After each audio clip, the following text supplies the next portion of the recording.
दिल्ली शहर में रोहन और मेघा रहते हैं। उनकी अभी नई नई शादी हुई है। मेघा किचन में काम कर रही थी, तभी वहाँ रोहन आ जाता है। अरे वाह, खाने में क्या बना है? हाँ, थोड़ा सब्र कीजिए, सब कुछ तुम्हारी पसंद का ही बनाया है। ओ, मैं भूल गया। मैं तुमसे ये पूछने आया था कि तुम्हें घूमने कहाँ जाना है। मैं सोच रहा हूँ कि किसी तीर्थ का दर्शन कराते हैं। नहीं नहीं, मुझे पहाड़ों पर जाने का बहुत मन है। ठीक है, जहाँ तुम बोलो हम वहाँ चल देंगे। ठीक है, मैं तुम्हें अपने सपनों की जगह लेकर जाऊंगी। ये लो, खीर खाओ पहले, मैं तब तक जाने की तैयारियां करती हूँ। जगह तुम्हारे लिए अभी सरप्राइज है। आज मेघा बहुत खुश थी, इसीलिए वो जल्दी से घर के सारे काम निपटाने लगी और उसने सारी तैयारियां भी कर ली। और अगले दिन वो दोनों पहाड़ों पर घूमने जाने के लिए निकल गए। कुछ ही घंटों में दोनों पहाड़ों पर पहुंच गए और एक रिजॉर्ट में गए। ये तुम्हारी पसंदीदा जगह है। मुझे यहाँ कुछ भी खास नहीं लग रहा है। न जाने तुम यहाँ ऐसा क्या देख पा रही हो जो मुझे नहीं दिख रहा है। ओह, अब तुम यहाँ खड़े होकर बातें मत बनाओ, अंदर चलकर कोई रूम लेते हैं। दोनों अंदर गए। पूरा रिजॉर्ट बिल्कुल खाली था, चारों तरफ सुनसान और एक अजीब सा डर फैला हुआ था। कोई है? कोई है यहाँ? तुम भी ना मेघा, अच्छे से इंटरनेट पर कुछ भी रिसर्च नहीं करती हो, कहीं भी चल देती हो। मुझे ऐसा नहीं पता था ना, चलो कहीं और चल लेते हैं। हाँ, कहीं और ही रूम ढूंढना पड़ेगा। वैसे भी ये जगह मुझे कुछ ठीक नहीं लग रही है। बहुत हॉन्टेड लग रहा है सब कुछ। ठीक है, यहाँ से चलते हैं। जैसे ही दोनों बाहर जाने के लिए मुड़ते हैं, तभी उनके पीछे से एक आवाज आती है। ऐसे कैसे कह दिया कि यहाँ कोई नहीं है? झुमरी है ना तुम्हारे लिए। दोनों पीछे मुड़कर देखते हैं। सामने एक बहुत सुंदर महिला खड़ी थी, लेकिन उसकी आंखें बहुत डरावनी थी। आइए, अरे आइए ना, आप हमारे गेस्ट हैं, ऐसे कैसे जाने देंगे? अब आ गए हैं तो रुकिए ना। थैंक गॉड, यहाँ कोई तो मिली, वरना दूसरा रिजॉर्ट ढूंढने में बहुत टाइम लग जाता। अब बाहर कब तक खड़े रहोगे? अंदर आइए ना। चलो रोहन, अंदर चलते हैं। मेघा, मुझे लगता है कि हमें यहाँ से चलना चाहिए, क्योंकि मुझे यहाँ कुछ भी ठीक नहीं लग रहा है। ओहो, तुम तो कुछ ज्यादा ही सोचते हो, ऐसा कुछ नहीं है। जितनी जल्दी हो सके यहाँ से भाग लेते हैं। ये महिला मुझे ठीक नहीं लग रही है। हाँ, सीरियसली, कैसी बातें कर रहे हो रोहन? इस तरह बच्चे भी नहीं करते हैं। क्या हुआ, कोनो समस्या है का? अरे नहीं नहीं, हम बस ये पूछ रहे थे कि साफ सफाई तो रहेगी ना। अरे आप आइए तो सब कुछ मिलेगा। ठीक है। रोहन और मेघा अंदर चले जाते हैं। झुमरी उन्हें एक बड़े से हॉल में लेकर जाती। वो हॉल बिल्कुल डरावना लग रहा था। वहाँ सांस लेने की आवाजें भी गूंज रही थी। मेघा को कैसे समझाऊं? ये बिल्कुल भी समझने को तैयार नहीं है। मुझे यहाँ बहुत डर लग रहा है, कुछ भी ठीक नहीं लग रहा है। क्या हुआ? तुम क्या सोच रहे हो रोहन? झुमरी जी, यहाँ कितने लोग रहते हैं? अरे आइए साहब, आपको आपके कमरे में लेकर चलती हूँ। अच्छा, लेकिन मैंने आपसे कुछ पूछा। आप कुछ ज्यादा ही सवाल नहीं करते, बताती हूँ।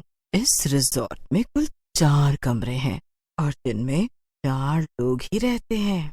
ये आपका कमरा है। झुमरी दोनों को पहली मंजिल के कमरे में छोड़कर बाहर चली जाती है। मेघा खुशी से अंदर जाती है। वाह, सच में ये कमरा कितना अच्छा है, हमें बिल्कुल सही जगह मिली है। मुझे भूत बंगला लग रहा है। तुम सच में पागल हो चुके हो। मैं बहुत ही थक गई हूँ, मैं थोड़ा आराम कर लेती हूँ। मेघा सो गई, लेकिन रोहन को अजीब सी आवाजें सोने नहीं दे रही थीं। कमरे में लेटे हुए उसने देखा कि दीवारों पर बहुत सारी डांसर्स की पेंटिंग लगी हुई है। उसने सभी के पास जाकर देखा तो वो एक अजीब ढंग की तस्वीर थी। यहाँ ये अजीब सी आवाजें आना, किसी और का यहाँ नहीं होना, इसके बाद ये डरावना माहौल, ये अजीब सी पेंटिंग्स, ये सब क्या है? पता नहीं। रात हो गई है, बड़ी तेज भूख लगी है, लेकिन ये मेघा अभी तक सोकर नहीं उठी है। रोहन ये सब सोच ही रहा था कि तभी उसे पायल की छन छन की आवाज आई और एक संगीत भी सुनाई दिया। रोहन अपने कमरे से बाहर निकलता है और नीचे हॉल में देखता है कि वहां रंग बिरंगी लाइट्स चल रही थी और एक शांत संगीत बज रहा था, जिस पर झुमरी पैरों में घुंघरू बांधकर मस्त नाच रही थी। ये देखकर रोहन के होश उड़ गए। ये सब क्या है? मुझे बिल्कुल ठीक लग रहा था कि यहाँ कोई ना कोई गड़बड़ है। जल्दी से यहाँ से भागना पड़ेगा। रोहन अंदर गया। अरे कौन सा पहाड़ टूट गया? क्यों मेरी नींद खराब कर रहे हो? इतनी अच्छी नींद आ रही थी मुझे। अगर यहाँ से नहीं भागे तब हमेशा के लिए सो जाएंगे। श्श, सुनो कुछ। अरे ये आवाजें कहाँ से आ रही हैं? रोहन और मेघा बाहर गए। जब मेघा ने झुमरी का रूप देखा तो उसके तो होश ही उड़ गए और उसने रोहन से घबराते हुए कहा, रोहन तुम सही थे, यहाँ कुछ गड़बड़ है, मुझे यहाँ से ले चलो, शायद यहाँ हम दोनों की जान को खतरा है। रोहन, मैं तुम्हें वही बोल रहा था, लेकिन अभी भी ज्यादा देर नहीं हुई है। चलो पीछे के रास्ते से भागकर चलते हैं। दोनों ने अपना सामान भी कमरे में ही छोड़ दिया और ऐसे ही वहां से भागने लगे। दोनों रिजॉर्ट में पीछे पहुंच गए, लेकिन रोहन ने अपना सिर पकड़ लिया। मुझे बहुत डर लग रहा है रोहन। पूरे रिजॉर्ट में बहुत सारी डांसर्स एक साथ नाच रही थी। ये देखकर दोनों कांप रहे थे। अभी इनका पूरा ध्यान नाचने पर है। हमारे पास कोई रास्ता नहीं बचा है। इनके सामने से ही जाना होगा। अब डरने से कुछ नहीं होने वाला। यहाँ खड़े रहेंगे तब भी ये पकड़ लेंगी। इससे अच्छा यहाँ से बचकर भागने की कोशिश करते हैं। रोहन मेघा का हाथ पकड़कर रिजॉर्ट के पेड़ों के पीछे धीरे धीरे चलकर बाहर जाने की कोशिश करता है, लेकिन हर पल डर में बीत रहा था। कुछ देर में दोनों रिजॉर्ट के गेट तक पहुंच गए। वो वहां तेजी से दौड़े, लेकिन बाहर निकलने से पहले ही दोनों के कदम रुक गए, क्योंकि सामने झुमरी एक अजीब सी मुस्कान लिए खड़ी थी। क्या हुआ साहब, इतनी जल्दी कहाँ जा रहे हैं? देखिए, आप हमें नहीं रोक सकती हैं। हमें जाने दीजिए। मतलब तुम मुझे ऑर्डर दोगी और मैं डर जाऊंगी? मैं तो डर गई। हो। झुमरी किसी से नहीं डरती। हमें जाने दीजिए। कौन है आप और क्यों पकड़ा है हमें? हमने आपका क्या बिगाड़ा है? झुमरी एक शापित डांसर। चुप रहो, मैं तुम्हें खा जाऊंगी। झुमरी ने दोनों को पकड़ लिया और उसके बाद उन्हें वापस रिजॉर्ट के अंदर ले गई। फिर गुस्से में नाचना शुरू कर दिया। चारों तरफ बाकी डांसर्स भी आ गईं और नाचने लगी, और दोनों डरे सहमे खड़े होकर ईश्वर को याद करने लगे। झुमरी को नाचते नाचते बहुत क्रोध आने लगा और उसका सुंदर रूप बहुत ही डरावना बनने लगा, और देखते ही देखते वो चुड़ैल बन गई और नाचते हुए रुकी और फिर चिल्लाकर मेघा से कहा, मैंने तेरी वजह से बहुत झेला है, आज तू आ गई, आज वापस नहीं जाने देंगे। झुमरी की आवाज पूरे रिजॉर्ट में गूंज रही थी। तू क्या समझती है, झुमरी तेरे दिए हुए दर्द को भूल गई? कभी नहीं। अरे मैं भूल सकती हूँ, लेकिन ये हजारों डांसर नहीं भूलेंगी। मैंने कुछ नहीं किया। अच्छा, याद कर वो दिन, आज से 25 साल पहले। एक जंगल में साधु महाराज तपस्या कर रहे थे। मेघा भी जंगल में लकड़ी लेने आई। ये कौन बाबा है? इनको मूर्ख बनाने में बड़ा मजा आएगा।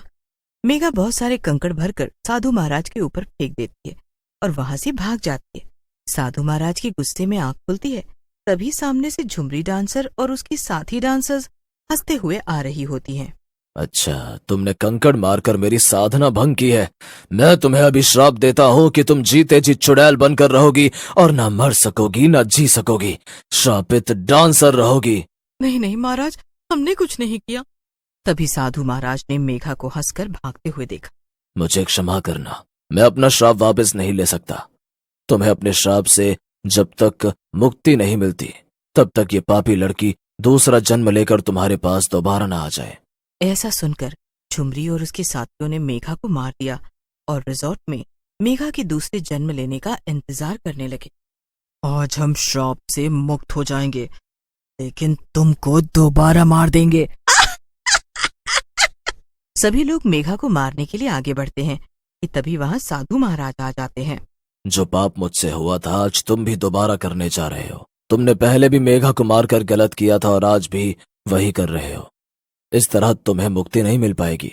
मेरी तरह घमंड में मत जलो और दया दिखाकर मेघा को माफ कर दो, क्योंकि मैंने भी मेघा को माफ कर दिया था।